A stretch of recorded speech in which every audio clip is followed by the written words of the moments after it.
One morning, as the Roman Emperor Marcus Aurelius lay in bed, warm under his blankets, he faced a battle that every one of us fights daily. The battle against comfort, against inertia, against the easy path. He could have stayed there, indulging in rest, delaying the day's duties. But instead he spoke to himself, "I have to go to work. As a human being, what do I have to complain of if I am going to do what I was born for?" This struggle is not just his, it is ours. Every morning, when the alarm rings, when responsibilities call, we have a choice. Do we give in to ease, or do we rise with purpose? The way we begin our mornings shapes everything that follows. The Stoics understood this well. They knew that the first moments of the day are not just about waking up the body, but about awakening the mind, the soul, the willpower that will carry us through life's challenges.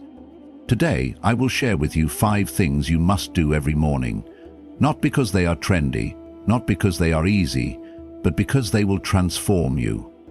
They will prepare you to face the day with strength, clarity, and a deep sense of meaning. These practices are drawn from the wisdom of the Stoics, from warriors, philosophers, and leaders who understood what it means to truly live. But before we begin, ask yourself this: if today were your last morning, how would you spend it? Would you waste it in distraction, in hesitation, in self-doubt? Or would you step into the day with courage, intention, and gratitude? Because the truth is, none of us know how many mornings we have left. What we do know is that each one is a gift, a chance to live with wisdom, purpose, and resilience. Let's begin. Each morning, before the world rushes in with its noise, before obligations pull us in 100 directions, we must pause. Not for long, just long enough to acknowledge the simple, brutal truth. We woke up, and one day, we won't.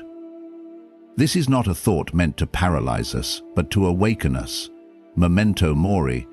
Remember you will die, not to grieve, but to live. Seneca once wrote, "You act like mortals in all that you fear, and like immortals in all that you desire." We chase after more as if time is infinite. We put off love as if people will always be here. We postpone peace as if tomorrow is guaranteed. But the Stoics knew better. They understood that gratitude is not just a feeling, it is a way of seeing, a way of living. Look around. Everything we have right now, the breath filling our lungs, the sun rising, whether we notice or not, the quiet presence of those we love. These are not small things. They are everything. Yet in the modern world, we scroll past life itself, numb to the miracle of existence, always looking for something more. But what if we started each morning differently? What if, instead of waking up with complaints, we woke up with reverence? Not because life is perfect, but because it is fleeting.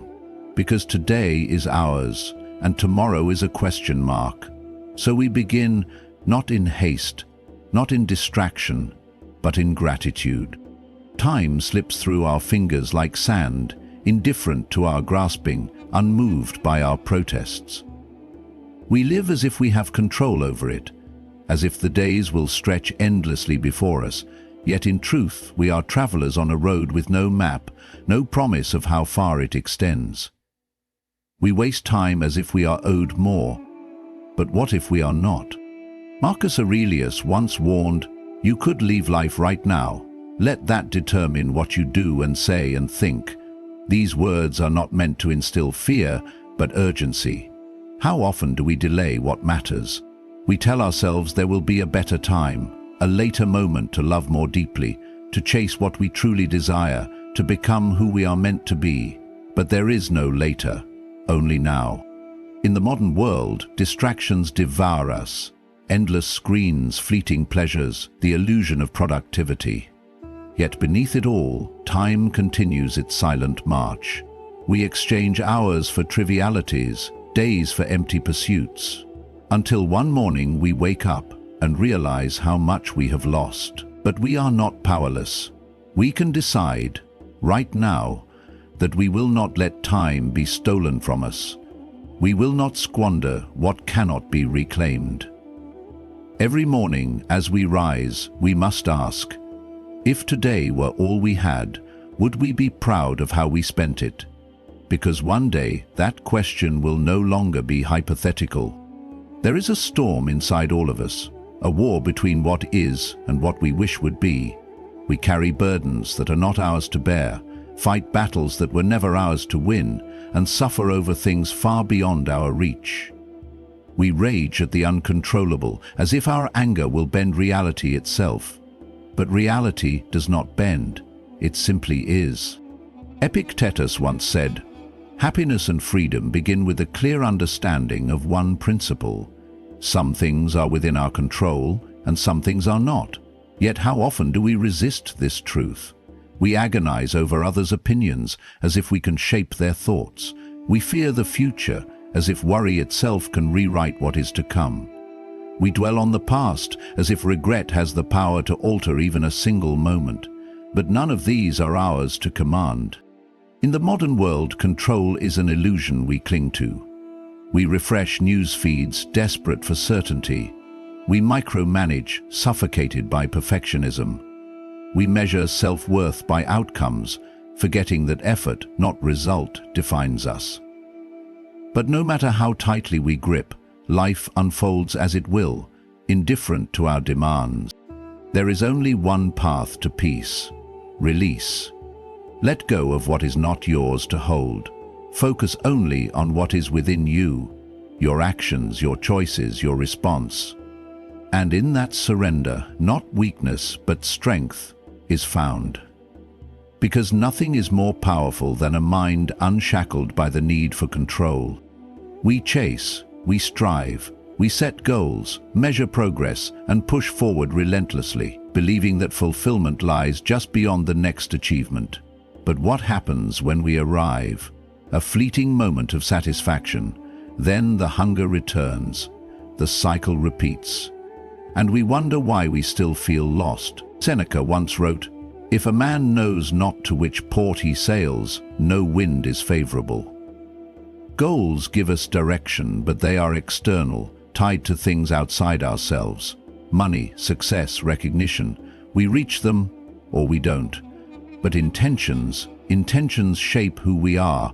They are the unseen forces behind every action, the silent commitments that determine not just what we do, but how we do it. In the modern world, we glorify the outcome and ignore the process. We want the transformation, but not the discipline. We measure success in numbers, forgetting that real success is in the character we forge along the way. We say, "I want to be successful," but do we say, "I will act with integrity in all I do"? We say, "I want to be loved," but do we say, "I will love without expectation"? Each morning we must set our intentions, not just what we will accomplish, but who we will be. Because goals can be stolen by circumstance, but our intentions remain within us.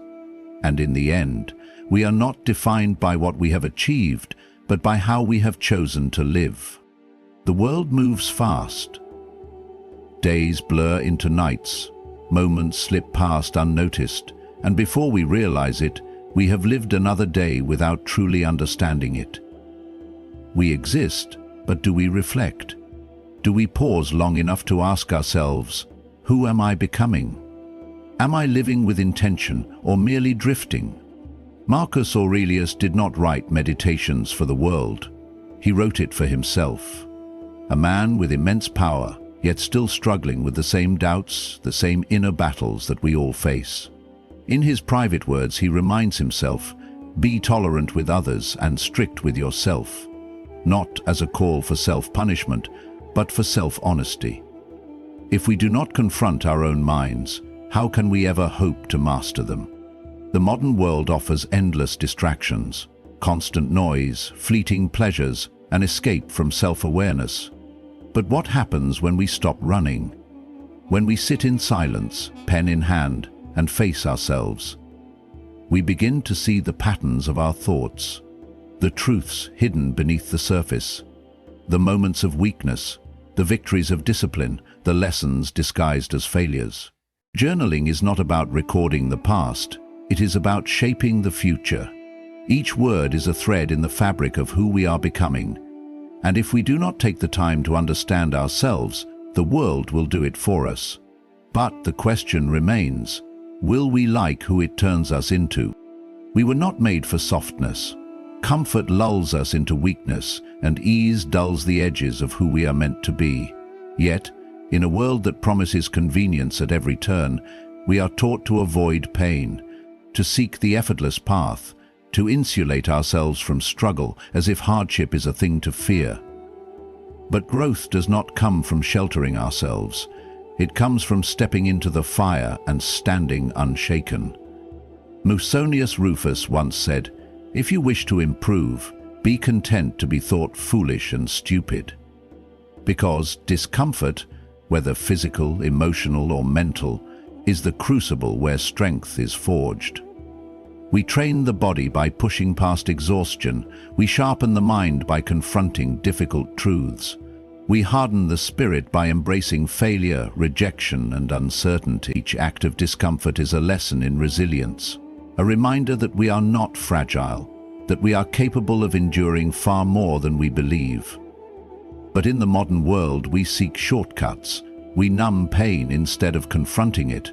We avoid struggle instead of learning from it. We mistake temporary relief for true strength. Yet, when the inevitable storm comes, and it will come, what will remain of us if we have never learned to endure? Let us not ask for an easier life.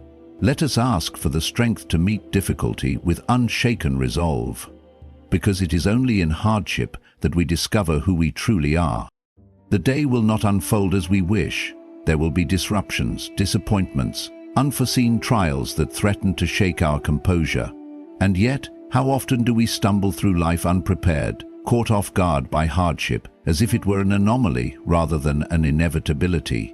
We hope for smooth paths, but hope is not a strategy. Strength comes not from avoiding struggle, but from meeting it already prepared. Epictetus reminds us, "When difficulties arise, know that the universe has sent you a trainer." We are not here to be untouched by adversity. We are here to be shaped by it. And the wise do not wait for the storm before learning how to stand in the wind. Each morning, before the day begins, we must see the obstacles ahead, not to fear them, but to be ready. What if someone insults us? What if plans collapse? What if pain arrives when we least expect it? Will we react blindly, or will we meet these moments with unshaken resolve? The modern world sells us illusions of control, promises that life can be predictable, that we can shield ourselves from struggle. But life is a river with unseen currents, and only a fool drifts without direction. We must see the waves before they rise, feel the weight before it lands upon us, walk through the fire in our minds before we are ever burned. Then, when the trials come, we will not break. We will already be standing. We spend our lives reaching, grasping, searching for something more. More success, more security, more time. We tell ourselves that happiness will come when we have just one more thing, as if fulfillment is always just out of reach. But what if we have been deceived? What if we already possess everything we need, but have been too blind to see it? Marcus Aurelius wrote, "Look within. Within is the fountain of good, and it will ever bubble up if thou wilt ever dig." The world conditions us to believe we are lacking, that we are incomplete. Advertisements whisper that we are not enough unless we buy, earn, or achieve more. Social comparison makes us believe that others have something we do not, but in truth, everything we need for strength, for peace, for purpose, it has been within us all along. The modern world thrives on dissatisfaction. It tells us we must accumulate, must chase, must conquer the external to fix the internal. But we do not need more, we need less. Less distraction, less self-doubt, less of the illusion that something outside of us will complete us. The Stoics understood this well. True power is not found in wealth, reputation, or possessions. It is found in self-mastery, in the unwavering understanding that we are already whole.